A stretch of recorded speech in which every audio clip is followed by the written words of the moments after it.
आपण प्रार्थना करू. सर्वसमर्थ देवबाप्पा, तुझ्या वचनाची भाकर मोडत असताना तू आम्हाबरोबर राहा आणि तुझं गौरव देवबाप्पा आम्हाद्वारे करून घे. तुझं वचन तू आम्हाला समजावून सांग, ते आमच्या अंतःकरणात रुजू दे, मुळावू दे आणि देवबाप्पा त्याची पवित्र आत्म्याची फळं देवबाप्पा आम्हाला तुला देता यावीत, अशी दया व कृपा तूच आमच्यावर कर. सर्व मान महिमा आदर गौरव केवळ तुलाच असू दे आणि काही चुकल्यास प्रभूजी तू आम्हाला क्षमा कर. ही लहान प्रार्थना आमचा धन्य ताळणारा प्रभू श्री ख्रिस्ताच्याद्वारे मागतो नाही बापा, आमेन. देवाच्या गौरवासाठी आज जे आपण शुभवर्तमान वाचलेलं आहे ते आहे मार्कृत शुभवर्तमान याचा दुसरा अध्याय आणि 13 ते 17 वचनं. मार्कृत शुभवर्तमान याचा दुसरा अध्याय आणि 13 ते 17 वचनं आपण वाचलेले आहेत. तर यामध्ये नाव जे आलेलं आहे, प्रभू श्री ख्रिस्तांनी ज्याला बोलवलं त्याचं नाव आलेलं आहे अल्फीचा मुलगा लेवी. अल्फीचा मुलगा लेवी. आणि त्याला प्रभू श्री ख्रिस्तांनी बोलवलं 14व्या वचनामध्ये, माझ्या मागे ये, आणि तेव्हा तो उठून त्याच्या मागे गेला. कोण आहे हा अल्फीचा मुलगा लेवी? कोण आहे? त्याचं नाव काय? खरं नाव काय त्याचं?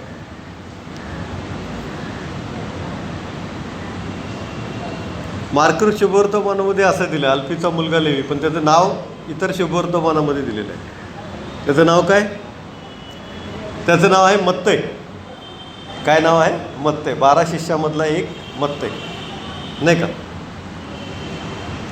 तो जकातीवर होता.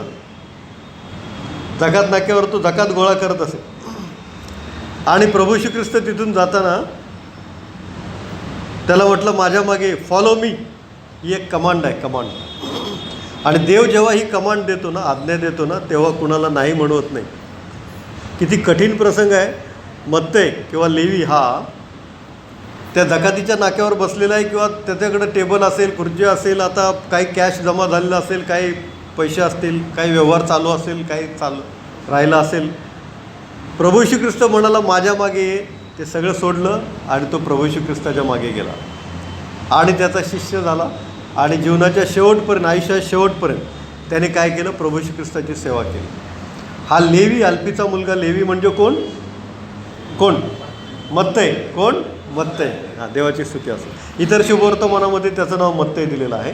मत्तय हा जकातदार आहे आणि जकातीवर बसलेला असताना त्याला प्रभू श्री ख्रिस्ताने कॉल केलेला आहे आणि तो प्रभू श्री ख्रिस्ताला अनुसरलेला आहे. देवाची स्तुती असो. हा जो देवाचा कॉल असतो ना सेवेसाठी, तो फार भयंकर असतो. भयंकर. भयंकर म्हणजे असा की तो कॉल आला की मनुष्य तो नाकारू शकत नाही. मी माझ्या आयुष्यामध्ये असे काही लोक पाहिलेले आहेत की जे अगदी चांगल्या नोकरीला आहेत, चांगला बिझनेस त्यांचा चालला आहे, पण देवाच्या सेवेला जेव्हा पाचारण झालं, बोलवण्यात आलं, तेव्हा त्यांनी ते सगळं सोडलं आणि ते देवाची सेवा करू लागले.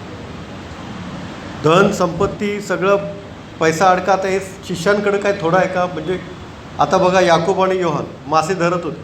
प्रभू श्री ख्रिस्ताने बोलवलं माझ्या मागे या. ते सगळं तसंच तिथंच सोडलं त्यांनी. कोळ्याचं जाळं सोडलं, मासे सोडले, व्यवहार सोडला, पैसे सोडले, सगळं. आणि ते काय केले? प्रभू श्री ख्रिस्ताच्या मागे गेले. घरदार पण सोडलं, आईबाप पण सोडले.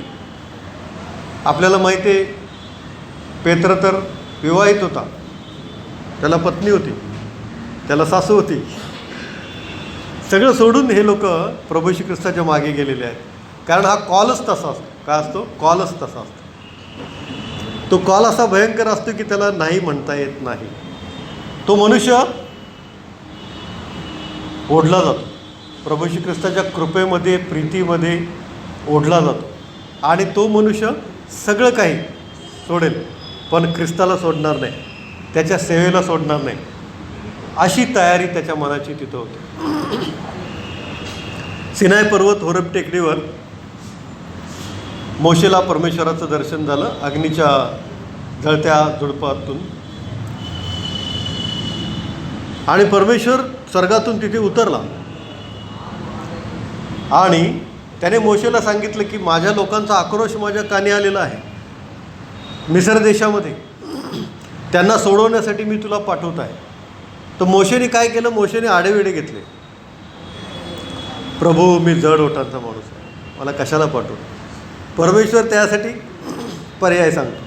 ठीक आहे, तो तुझा भाऊ आहे ना अहरोन, तो तुझ्या वतीने बोलेल, पण जायचं तुलाच आहे. प्रभू मग मी काय सांगू, कुणी पाठवले म्हणून सांगू? सांग मी आहे,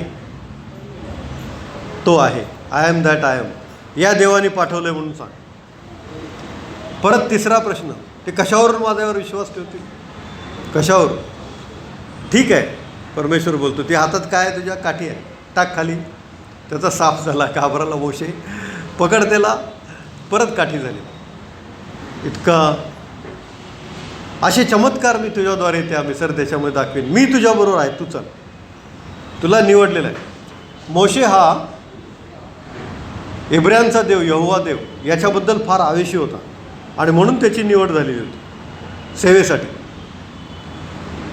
फार आवेशी होता यहोवा देवाविषयी आणि म्हणून मोशेला परमेश्वराने निवडलं. आणि तरी पण जाताना मोशेने काही आणखी उपद्व्याप केले. तर परमेश्वर मोशेला म्हणला, आता मी तुला मारूनच टाकतो, आता मी तुला मारूनच टाकतो. परमेश्वर मोशेच्या मागे लागला, त्याला मारायला ठार.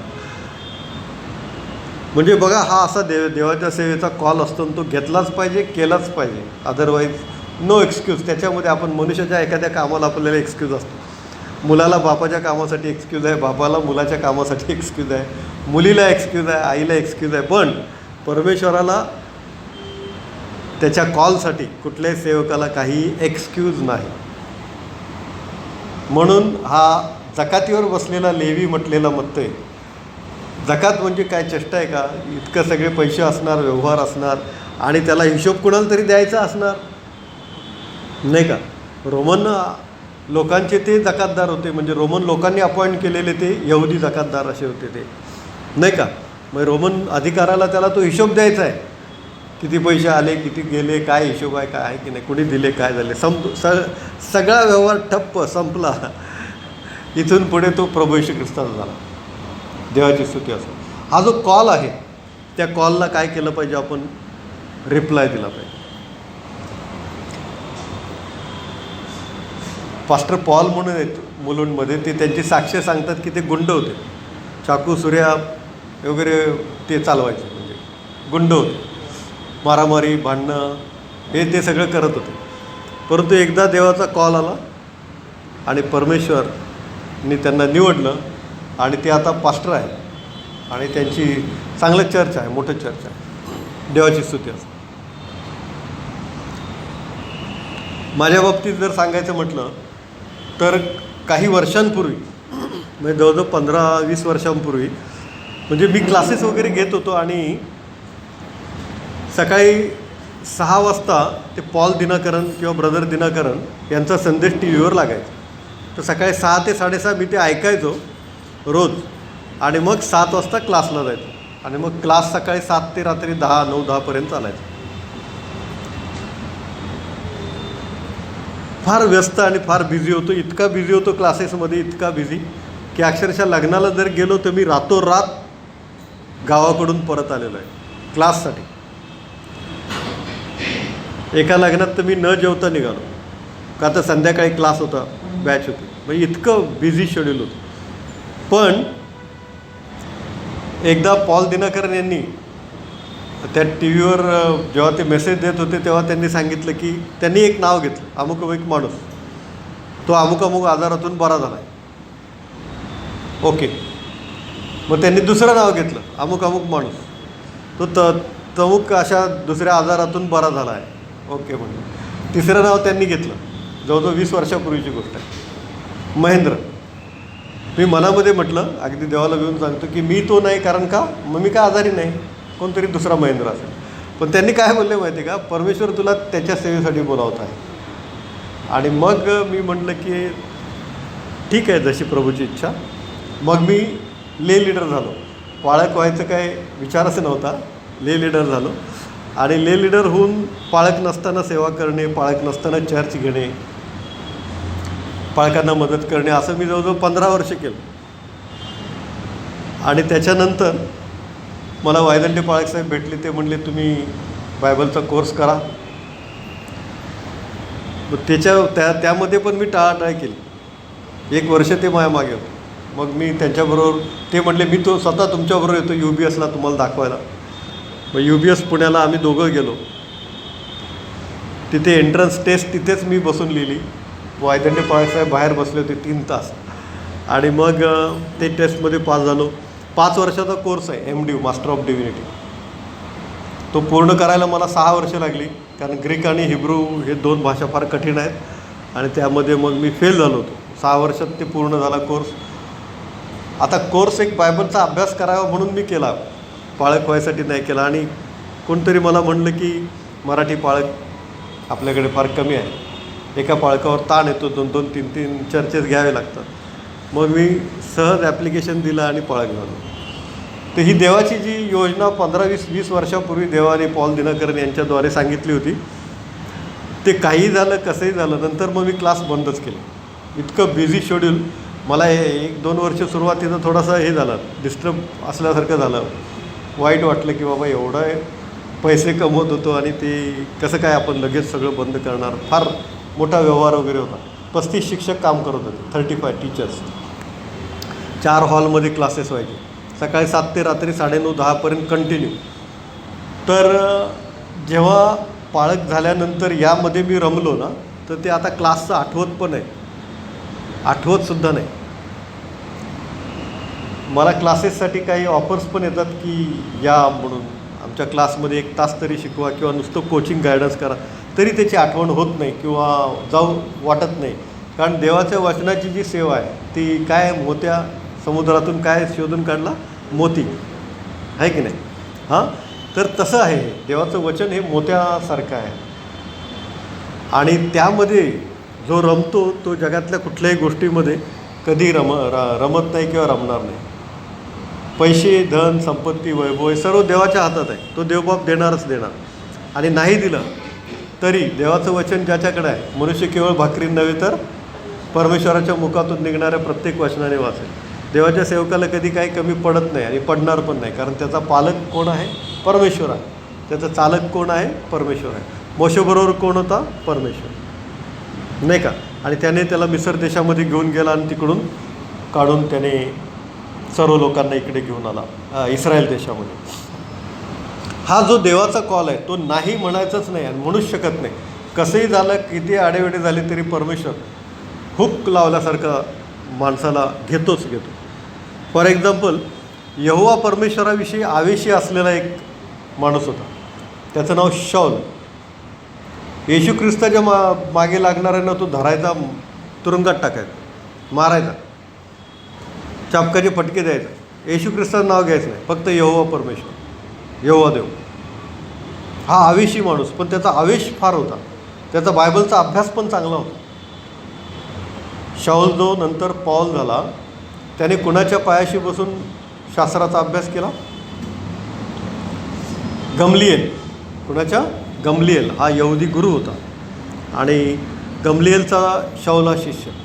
तो अत्यंत करारी, निश्चयी आणि अत्यंत स्ट्रिक्ट, फार कठोर कडक माणूस आणि उंचापुरा आणि ताकदवान माणूस. आणि सगळे लोक त्याला घाबरत असत. येशू ख्रिस्ताचं नाव घेणाऱ्यांना तो तुरुंगामध्ये वगैरे टाकत असे, मारत असे, फटके देत असे. आणि तो असाच दिमिश्काला चालला होता की तिथं येशू ख्रिस्ताचं नाव घेणारे कोण आहेत का त्यांना पकडायचं, धरायचं आणि तुरुंगात टाकायचं. याजकाकडून त्यांनी लेटर पण मिळवलं होतं, अथॉरिटी लेटर. आणि तो जाताना दिमिश्काच्या वाटेवर काय झालं, धुळीत पडला. तो त्याच्या गाढवावरून धुळीत पडला. आणि त्याने पहिला प्रश्न विचारला, प्रभू तू कोण आहेस? कारण शाऊलाला धुळीत पाडणारा असा कोण, कोणतरी मोठाच आहे, कोणतरी परमेश्वर आहे. शाऊलासारख्याला धुळीत पाडणारा असा कोण? तो म्हणतो, प्रभू तू कोण आहेस? आणि प्रभू येशू ख्रिस्त म्हणतो, ज्याचा तू छळ करतोस तोच मी आहे. मग तो आंधळा होतो शाऊल. आणि आपल्याला माहिती आहे की पुढे तो दिमिश्काला जातो आणि मग तिथे अनन्या नावाच्या एका माणसाला आज्ञा होते परमेश्वराची. तो जाऊन त्याच्या डोक्यावर हात ठेवून प्रार्थना करतो, तेव्हा त्या डोळ्यावरच्या खपल्या पडतात आणि त्याला दृष्टी येते. ही जी गोष्ट झाली त्याच्यावरून तो प्रभू श्री ख्रिस्ताच्या विश्वासामध्ये आला की हाच देव आहे, हाच परमेश्वर आहे, या वाचून अन्य कोणी देव नाही, या वाचून अन्य कोणी परमेश्वर नाही, यहोवा देव तोच प्रभू श्री ख्रिस्त बनून आला, याच्यावर त्याचा विश्वास बसतो. तोच मनुष्याच्या तारणासाठी आला, त्यानेच वधस्तंभावरचं मरण पत्करलं, त्यानेच त्याच्या पवित्र शुद्ध रक्त सांडून आपल्या पापांची क्षमा केली, यावर त्याचा विश्वास बसतो.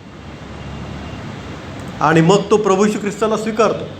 आणि इतका स्वीकारतो, असा स्वीकारतो की प्रभू श्री ख्रिस्ताच्या पाठोपाठ पहा, सगळ्यात जास्त हाल झालेला मनुष्य तोच आहे. त्याला छड्यांचा मार बसला, त्याला दगडमार झाला, धोंडमार झाला, त्याचं गलबत फुटलं, रात्रभर त्याने समुद्रात घालवली. बघा, पाण्यामध्ये, समुद्रामध्ये, थंडीमध्ये कसं घालवली असेल त्याने.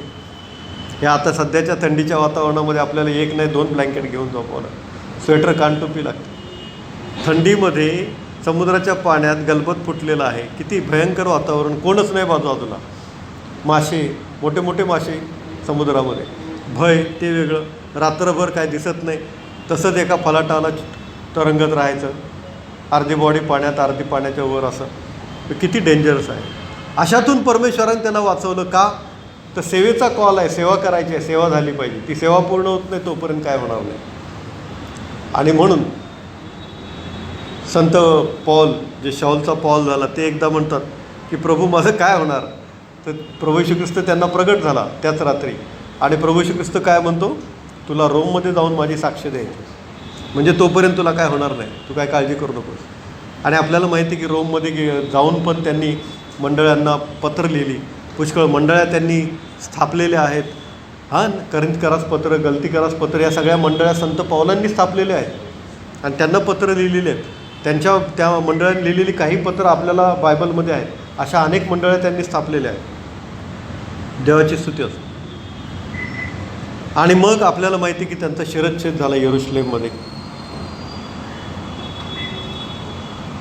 हा जो कॉल आहे देवाचा, तो कॉल एकदा आला की कोणी नाही म्हणू शकत नाही. आणखी एक उदाहरण आपण बघूया साधू सुंदर सिंगांचं. वयाच्या 12व्या वर्षी त्यांनी अख्खी भगवद्गीता पाठ केली होती, तोंडपाठ होती भगवद्गीता. आणि ते कॉन्व्हेंट स्कूलमध्ये शिकत होते. आणि आपल्याला माहिती आहे की कॉन्व्हेंट स्कूलमध्ये बायबल वाटतात, नवा करार, तसं त्यांना पण दिला होता नवा करार. तो त्यांनी फाडला, जाळला. इतके ते कट्टर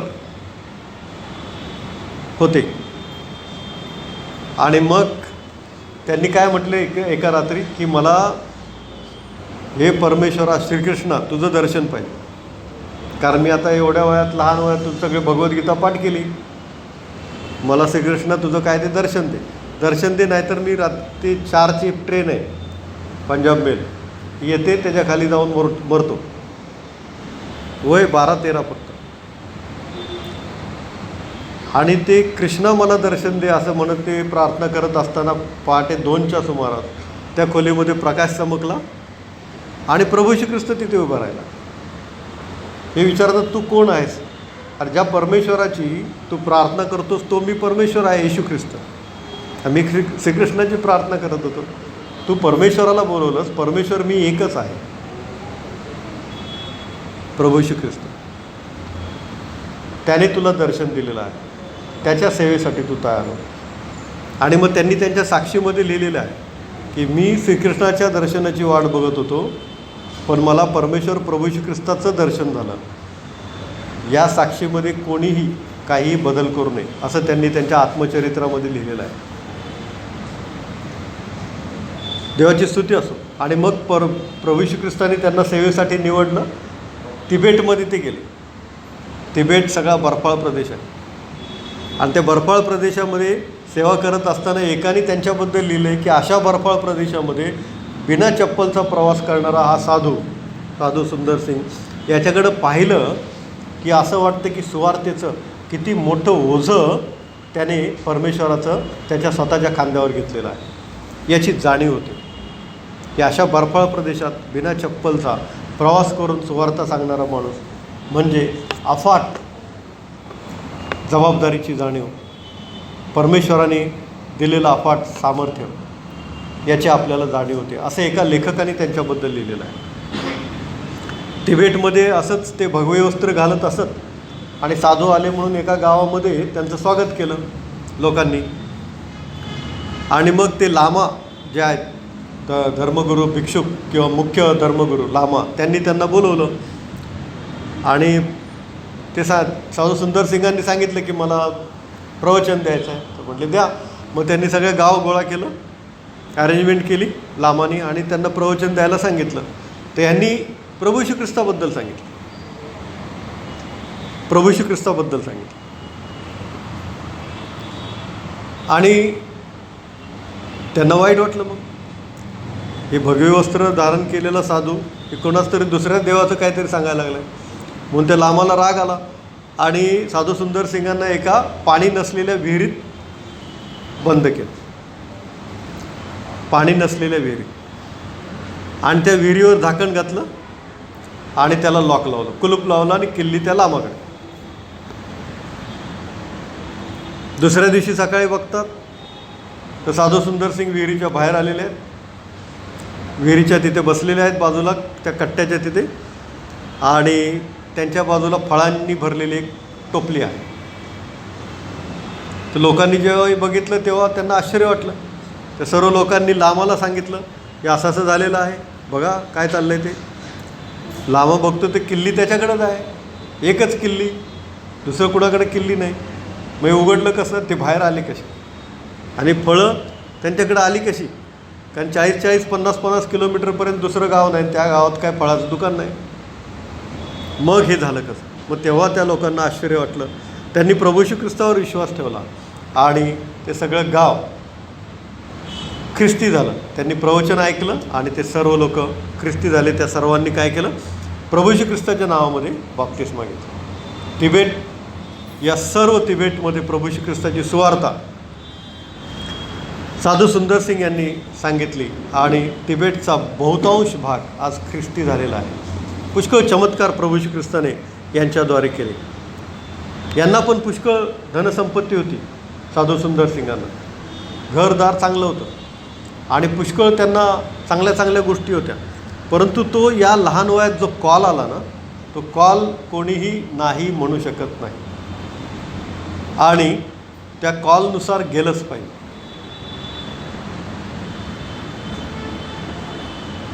आणि परमेश्वराची सेवा ही केलीच पाहिजे. आता आपण पण बोलावलेले पुष्कळ आहेत, पण निवडलेले थोडके आहेत. निवडलेल्यामध्ये आपण येतो का बोलावलेल्यामध्ये येतो? जर निवडलेल्यामध्ये आपण येतो तर तो एक कॉल आहे परमेश्वराचा, हुक लावलेला आहे. आपण देवाच्या वचनाला मान देण्यासाठी चर्चमध्ये आलंच पाहिजे. हा काय आहे, परमेश्वराने हुक लावलेला आहे, कारण आपण निवडलेले आहोत. देवाच्या वचनाकडे आलं पाहिजे, देवाच्या मंदिराकडे आलं पाहिजे, देवाला मान दिला पाहिजे, कारण आपण निवडलेले लोक आहोत. नुसते बोलावलेले नाही, बोलावलेले पुष्कळ आहेत पण निवडलेले थोडके आहेत. जे निवडलेले आहेत ते देवाच्या मंदिराला येतील, कधीच ते मंदिर चुकवणार नाही. कुठल्याही परिस्थितीत ते मंदिर चुकवणार. नाईट शिफ्ट असेल तरी सकाळी येणार. पाहुणे आले तर पाहुण्यांना घेऊन येणार. पाहुणे येणार असतील तर त्यांना सांगणार आज नका उद्या आम्हाला मंदिराला जायचं आहे, आम्हाला चर्चला जायचं आहे. कुठलाही कार्यक्रम असेल तर तो पोस्टपोन करणार. का? तर आपण निवडलेले लोक आहोत. परमेश्वर मोशेला म्हणतो आता मी याला मारूनच टाकतो. असं परमेश्वर कुठला निर्णय आपल्या बाबतीत घेण्याआधी थोडा वेळ परमेश्वराला द्यायचा आहे. तो वेळ परमेश्वराला प्रामाणिकपणे मनापासून शुद्ध अंतःकरणाने देऊया आणि देवाच्या मंदिराला नित्य नियमाने प्रामाणिकपणे देवाला मान देण्यासाठी येऊया. आपण प्रार्थना करू. हे सर्वसमर्थ थोर आणि पवित्र सेनाधीश परमेश्वरा, मत्तय याला जकातीवरून देवप्पा तू बोलवलंस आणि तुझ्या सेवेसाठी निवडलंस आणि शेवटपर्यंत प्रभू येशू त्याने तुझी सेवा केली. देवप्पा, आम्ही निवडलेले आहोत म्हणून आम्ही तुला धन्यवाद देतो. आम्ही तुझ्या सेवेमध्ये तत्पर असावं. देवप्पा, तुझ्या मंदिराला येण्यामध्ये आमच्या मनात आणि हृदयामध्ये आनंद आणि हर्ष असावा, असा आत्मा तू आमच्यामध्ये घाल. आमचा धन्यता आणणारा प्रभू श्री ख्रिस्त याच्याद्वारे मागतो नाही बापा. आमेन.